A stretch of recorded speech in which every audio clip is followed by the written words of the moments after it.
Hello बच्चों। हमारा प्रश्न है, अभिकथन दिया गया है कि मेंडलीव के अनुसार तत्वों का गम उनके परमाणु भारों के आवर्ती फलन होते हैं।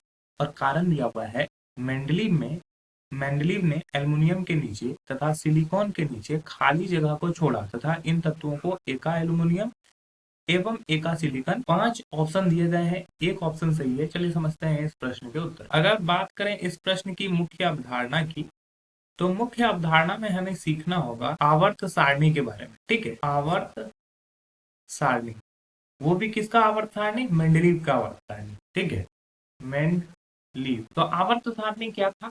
तो अगर तत्वों के मतलब कि जब तत्वों की संख्या बहुत ज्यादा बढ़ गई तो उसको एक क्रम में रखने का तरीका ढूंढा साइंटिस्टों ने। तो उसमें आवर्त सारणी का खोज हुआ। तो कई सारे साइंटिस्ट ने आवर्त सारणी बनाए, जैसे न्यूलैंड्स ने बनाए थे, जैसे डोबरेनर ने बनाए थे। उसी तरह मेंडलीव ने भी एक आवर्त सारणी बनाया जिसमें उन्होंने अपने स्टेटमेंट दिया था कि अगर किसी परमाणु द्रव्यमान के क्रम में परमाणु द्रव्यमान जैसे जैसे बढ़ता है उसी तरह तत्व को रखा जाए तो क्या होगा कि एक निश्चित संख्या के बाद उसके गुणों में समानता दिखने लगेगी। ठीक है, यही है मेंडलीव का आवर्त सारणी। अगर तत्व को उसके परमाणु भार के आवर्त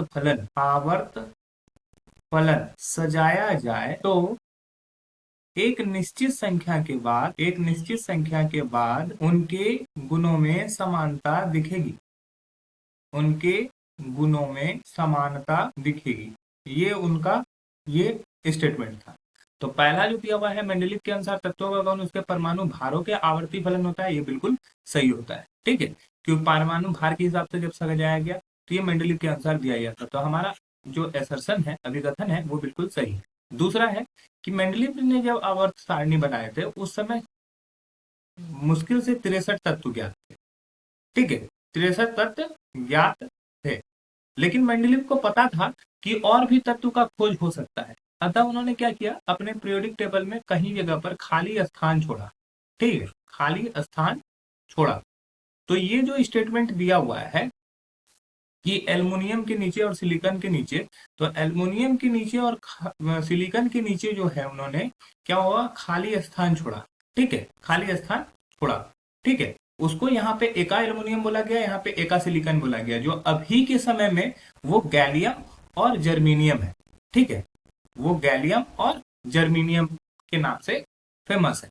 तो उन्होंने गैलियम को ही उन्होंने सोचा था एका एल्युमिनियम और जर्मीनियम को एका सिलिकॉन, क्योंकि इस दोनों के गुणों में समानता पाई जाएगी। इसी वजह से पीरियोडिक टेबल में पीरियोडिसिटी को उन्होंने अच्छे से नहीं समझा पाया, इसी वजह से मेंडलीव का आवर्त सारणी गलत है। लेकिन मेंडलीव के आवर्त सारणी को बहुत ही मुख्य माना जाता है, क्योंकि आधुनिक आवर्त सारणी जो है वो मेंडलीव की आवर्त सारणी से बहुत ज्यादा मिलता जुलता है। तो अतः ये दूसरा स्टेटमेंट जो है वो भी हमारा सही, लेकिन दूसरा स्टेटमेंट कुछ अन्य चीजों की व्याख्या करता है और पहला स्टेटमेंट कुछ अन्य चीजों की। अतः हमारा जो सही उत्तर हो जाएगा वो हो जाएगा ऑप्शन बी, अन्य ऑप्शन गलत हो जाएंगे। आशा है कि यह प्रश्न आपको समझ में आया होगा। धन्यवाद।